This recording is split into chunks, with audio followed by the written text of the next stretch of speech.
नमस्कार, स्वागत है आपका सागर कोचिंग सेंटर गोरखपुर में। मैं हूं श्रवण कुमार सागर। आज की इस वीडियो में हम आपके लेकर के एनएमएस एग्जाम के लिए सेट क्वेश्चन पेपर, जिसमें आपको 35 प्रश्न विज्ञान से, 35 सोशल साइंस से और 20 प्रश्न गणित से पूछे जाते हैं। तो यहाँ पर हिंदी और अंग्रेजी आप दोनों देख रहे हैं, क्योंकि काफ़ी सारे स्टूडेंट डिमांड करते हैं कि सर अंग्रेजी में बताइए। तो यहाँ पर आप अंग्रेजी में भी देख सकते हैं और हिंदी में भी। क्वेश्चन पेपर में भी आपको इसी तरह से एक साइड हिंदी एक साइड अंग्रेजी दिया रहता है। तो चलिए आज के क्लास को स्टार्ट करते हैं। पहला प्रश्न है, हीरे के चमकने का क्या कारण है? ऑप्शन में दिया हुआ है परावर्तन, अपवर्तन, प्रकीर्णन और पूर्ण आंतरिक परावर्तन। तो हीरा क्यों चमकता है ना, तो इसके पीछे कारण क्या है? पूर्ण आंतरिक परावर्तन। ठीक है, ये हो जाएगा ऑप्शन नंबर डी, इसका बिल्कुल सही है। अगर आप किसी प्रश्न का उत्तर जानते होंगे तो आप भी कमेंट बॉक्स में ज़रूर लिखिएगा। दूसरा प्रश्न देखते हैं। दूसरा प्रश्न है, किस मान पर सेंटीग्रेड व फ़ारेनहाइट पैमाने बराबर होते हैं? ऑप्शन में दिया है 0 डिग्री, -273 डिग्री, -40 डिग्री और 100 डिग्री। तो यहाँ पे इसका सही उत्तर क्या हो सकता है? अगर आप जानते हैं तो आप भी कमेंट जरूर कीजिएगा। इसका ऑप्शन नंबर सी सही है, -40 डिग्री। तीसरा प्रश्न है, निकट दृष्टि दोष, जिसको मायोपिया के नाम से भी जानते हैं, को दूर करने के लिए कौन सा लेंस उपयोग में लाया जाता है? तो यहाँ पे क्या है? निकट दृष्टि दोष, तो इसमें कौन सा लेंस प्रयोग करते हैं? अवतल लेंस प्रयोग करते हैं। इसको याद रखने का तरीका क्या है? बिल्कुल ही सिंपल है। दो तरह का दोष होता है, एक होता है निकट दृष्टि दोष, ठीक है, एक होता है दूर दृष्टि दोष। तो यहाँ पे देखिए, निकट दृष्टि दोष में कौन सा लेंस लगता है? अवतल लेंस। इसमें क्या लगता है? अवतल लेंस। और दूर दृष्टि दोष में लगता है उत्तल लेंस। तो इसको सिंपल तरीका याद कर सकते हैं। इसमें देखिए ज़्यादा अक्षर है तो इसमें ज़्यादा वाला लगेगा, इसमें भी ज़्यादा अक्षर है, इसमें ज़्यादा अक्षर है, इसमें कम अक्षर है तो कम अक्षर वाला लगेगा। बिल्कुल सिंपल तरीका इसको याद रखने का। और इनमें से एक प्रश्न बार बार पूछा जाता है कि निकट दृष्टि दोष रहे तो कौन सा लेंस का चश्मा लगेगा? तो अवतल का लगेगा। दूर दृष्टि दोष होगा तो उत्तल लेंस का चश्मा लगेगा। चलिए, ये याद हो गया आपको। तो यहाँ पे निकट दृष्टि दोष क्या हो जाएगा? अवतल लेंस। अगला प्रश्न है, जल में वायु का बुलबुला निम्न में से किस की भांति व्यवहार करेगा? जल में वायु का जो बुलबुला होता है वह उत्तल दर्पण होगा या उत्तल लेंस होगा या अवतल दर्पण या अवतल लेंस। तो इसको भी याद कर लीजिए, है ना। ये होता है अवतल लेंस। ठीक है, किसके जैसा व्यवहार करेगा? अवतल लेंस के जैसा, क्योंकि इसमें बड़ा प्रतिबिंब बनेगा। आगे बढ़ते हैं। ट्रांसफार्मर का उपयोग होता है। ट्रांसफार्मर का उपयोग होता है, ऑप्शन दिया प्रत्यावर्ती विभव को परिवर्तित करने में, प्रत्यावर्ती धारा को परिवर्तित करने में, धारा प्रवाह में शक्ति ह्रास को रोकने के लिए, धारा के स्रोत की शक्ति को बढ़ाने के लिए। तो इसका सही उत्तर होगा प्रत्यावर्ती विभव को परिवर्तित करने में। ऑप्शन 1 सही उत्तर होगा। नेक्स्ट क्वेश्चन लेते हैं। विद्युत लेपन आधारित है। धारा के भौतिक प्रभाव, धारा के रासायनिक प्रभाव, धारा के चुंबकीय प्रभाव, धारा के ऊष्मीय प्रभाव। तो इसको याद कर लीजिए, ये जो है रासायनिक प्रभाव के अंतर्गत आएगा, क्योंकि इसमें नए पदार्थ का निर्माण होता है। तो हो जाएगा ऑप्शन नंबर 20 का राइट आंसर है। अगला प्रश्न देखते हैं। कैमरा व सरल सूक्ष्मदर्शी द्वारा बना प्रतिबिंब क्रमशः होता है। तो कैमरा और सरल सूक्ष्मदर्शी द्वारा जो प्रतिबिंब बनता है वो वास्तविक और आभासी होता है। ठीक है, कैसा होगा? वास्तविक और आभासी। ऑप्शन ए सही है। अगला प्रश्न है, भौगोलिक अक्ष तथा चुंबकीय अक्ष के बीच लगभग कितने डिग्री का कोण होता है? तो यहाँ पर सही उत्तर हो जाएगा 17 डिग्री। ऑप्शन बी सही है। अगले प्रश्न की ओर बढ़ते हैं। इलेक्ट्रॉन आवेश का मान होता है, तो इसको याद कर लीजिए, 1.6 गुना 10⁻⁻19 कूलाम। ऑप्शन ए सही है। अगला प्रश्न है, ऊष्मा संचरण की निम्न प्रक्रिया से माध्यम के कण एक स्थान से दूसरे स्थान की ओर गति करते हैं। तो ऊष्मा संचरण ये किस में होता है? ये जो प्रक्रिया होती है, ऊष्मा एक माध्यम से दूसरे माध्यम में जाती है, तो इसको क्या बोलते हैं? तो इस प्रक्रिया को हम लोग बोलते हैं संवहन। ये कौन सा प्रक्रिया होता है? संवहन प्रक्रिया के द्वारा एक स्थान से दूसरे स्थान तक जाता है। अगला प्रश्न लेते हैं।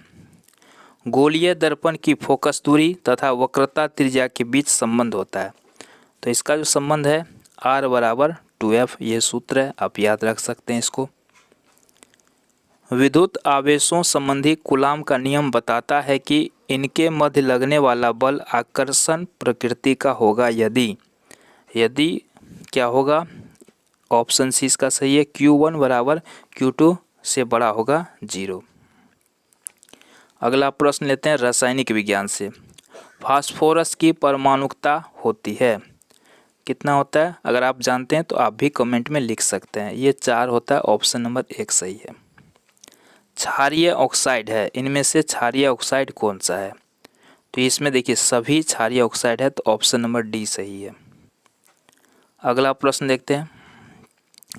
गीता की मां शक्कर को गर्म पानी में घोलकर सांद्र शक्कर का सिरप बनाया, ठंडा होने पर शक्कर के क्रिस्टल पृथक हो गए, यह दर्शाता है। तो ये कौन सा परिवर्तन होगा?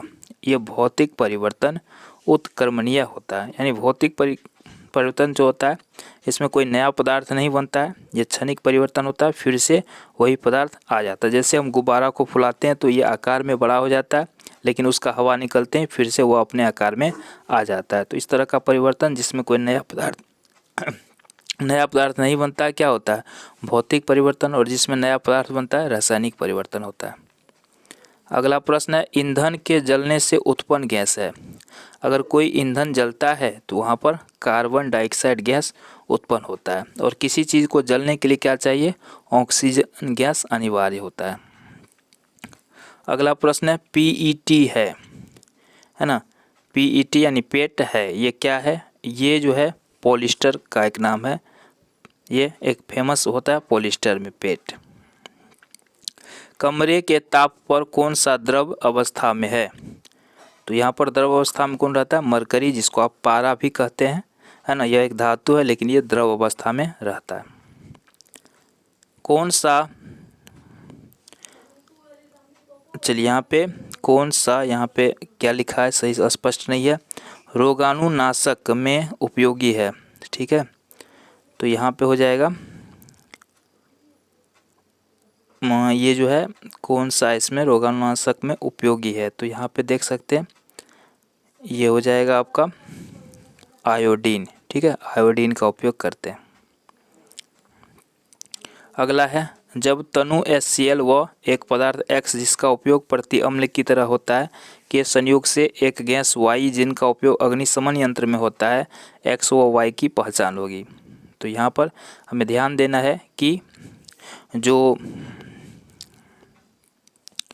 यहाँ पर देखिए ये अग्निशमन यंत्र में किसका प्रयोग होता है? CO2 का होता है ना, यानी कार्बन डाइऑक्साइड का होता है। और ये यह प्रति अम्ल की तरह किसका उपयोग होता है? तो होता है NaHCO3 का। तो ऑप्शन नंबर 1 इसका क्या हो जाएगा? सही उत्तर होगा। आगे बढ़ते हैं। अभिक्रिया Zn+2HCl बराबर ZnCl2+H2 किसका उदाहरण है? तो इस तरह का जो अभिक्रिया होता है ये विस्थापन अभिक्रिया होता है। पीतल मिश्र धातु है, पीतल जो है मिश्र धातु किसका? Cu+Zn का। निम्न में कौन सा रेशा अपने अणु में प्रोटीन इकाई संधारित करता है? क्या हो जाएगा? सिल्क। अगला प्रश्न लेते हैं जीव विज्ञान से। इंडियन बर्ड्स के लेखक हैं, इंडियन बर्ड्स एक बुक का नाम है जिसके लेखक है सलीम अली। एक रोग जो हमारे फेफड़ों को प्रभावित करता है, तो वह रोग कौन सा है? टीबी। अगला प्रश्न लेते हैं, पुष्प के प्रजनन अंग हैं। पुष्प का प्रजनन अंग होता है पुमंग और जायांग। एक उत्तक जिसकी कोशिकाएं लगातार विभाजित होती रहती है, तो ऐसे उत्तक को हम क्या बोलते हैं? प्रभावजी उत्तक। ऑप्शन नंबर डी सही है। चलिए अगले प्रश्न की ओर बढ़ते हैं। सेरीकल्चर संबंधित है, बार बार पूछे जाने वाला है ये क्वेश्चन। सेरीकल्चर जो है ये रेशम कीट पालन को बोलते हैं सेरीकल्चर। ऑप्शन 1 इसका सही है। अगला प्रश्न है, रंगहीन लवक है, तो इनमें से कौन रंगहीन लवक है? यह है ल्यूकोप्लास्ट। ऑप्शन नंबर ए सही है। अमेलित जोड़ी है, इसमें कौन जो है अमेलित मतलब सही नहीं है, तो इसमें देखिए कौन सा सही नहीं है? ये ऑप्शन नंबर डी इसमें सही नहीं है, क्योंकि लैक्टोबैसिलस क्या होता है, जो जीवाणु होता है, लेकिन यहाँ दिया है विषाणु, तो ये गलत है। तो यहाँ पर कहता है अम्लीय है, तो इसलिए यही सही होगा। पौधों की पत्तियों में ऑक्सीजन व CO2 के विनिमय के लिए क्या पाए जाते हैं, है ना। तो पौधे में जो है ऑक्सीजन लेने के लिए यानी सांस लेने के लिए पत्तियों में क्या पाया जाता है, रंग पाया जाता है, जिसको स्टोमेटा भी बोलते हैं ना, अंग्रेजी में इसी को स्टोमेटा बोलते हैं। अगला प्रश्न लेते हैं, रूपांतरित जड़ का उदाहरण है। तो यहाँ पर देखिए रूपांतरित जड़ का उदाहरण है, क्या हो जाएगा, मूली। चावल, आलू व शक्कर में अधिक मात्रा में पाया जाता है, तो इसमें कौन सा चीज़ सबसे अधिक होता है, कार्बोहाइड्रेट सबसे अधिक होता है। अगला प्रश्न है, मनुष्य में पचे हुए भोजन का परिवहन होता है।